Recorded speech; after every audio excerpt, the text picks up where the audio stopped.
আসসালামু আলাইকুম রহমতুল্লাহ।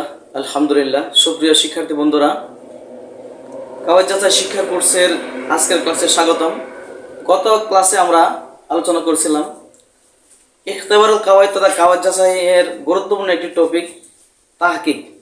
এই তাহকিক সংক্রান্ত প্রাথমিক ধারণাগুলো আমরা পেয়েছি। আমরা আগের ক্লাসে জেনেছি যে ইসিমের তাহকিক করার জন্য আমাকে বেসিক যে বিষয়গুলো দরকার সে বিষয়গুলো জেনেছি। আজকে আমরা জানবো ফেলের তাহকিক করার জন্য একেবারে বেসিক যে বিষয়গুলো দরকার সে বিষয়গুলো আমি তুলে ধরার চেষ্টা করবো ইনশাল্লাহ, এবং পরবর্তীতে প্রত্যেকটা টপিকের বিস্তারিত দেওয়ার চেষ্টা করব। আমরা জানি ফেলের তাহকিকের জন্য মোট 7টা বিষয় দরকার, আমরা সেগুলো জানবো ইনশাল্লাহ। সকলে বোর্ডে দেখি আমরা।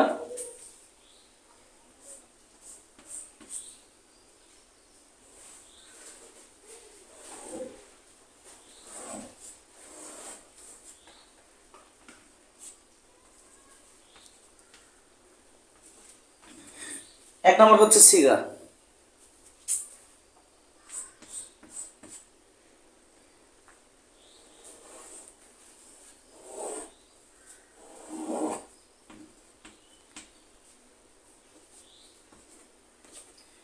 দুই নম্বর হচ্ছে বাহাস।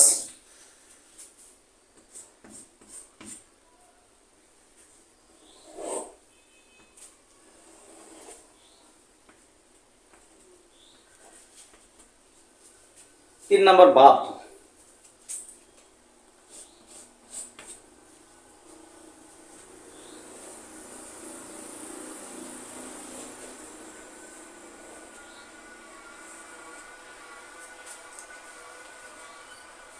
চার নম্বর মাসদার।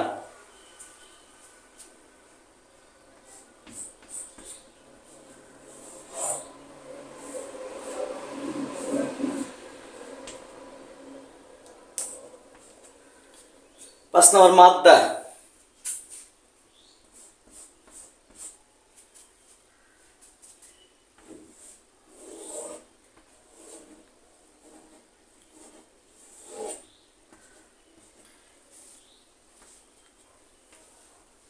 ছয় নম্বর জিন্স। সাত নম্বর অর্থাৎ সর্বশেষ হচ্ছে মানা।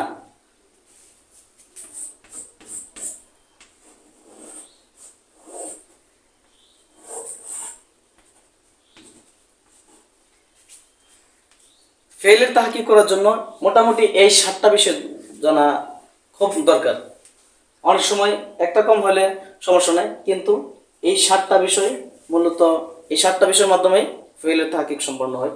তাই আমরা ধারাবাহিক ক্লাসের মাধ্যমে এই কাওয়াইদ শিক্ষা কোর্সের প্রত্যেকটি ভিডিওতে আমরা কীভাবে আমরা সিগা চিনতে পারি, কীভাবে বাহাস চিনতে পারি, কীভাবে বাপ চিনতে পারি, মাসদার কীভাবে বের করতে পারি, মাদ্দা আমরা কীভাবে বের করতে পারি, মাদ্দা থেকে জিন্স কীভাবে নির্ণয় করতে পারি, এবং সর্বশেষ এর অর্থ কীভাবে আমরা নির্ণয় করতে পারি সে বিষয়ে ভিডিও আপলোড করা হবে ইনশাল্লাহ। সবাইকে ধন্যবাদ। আসসালামু আলাইকুম।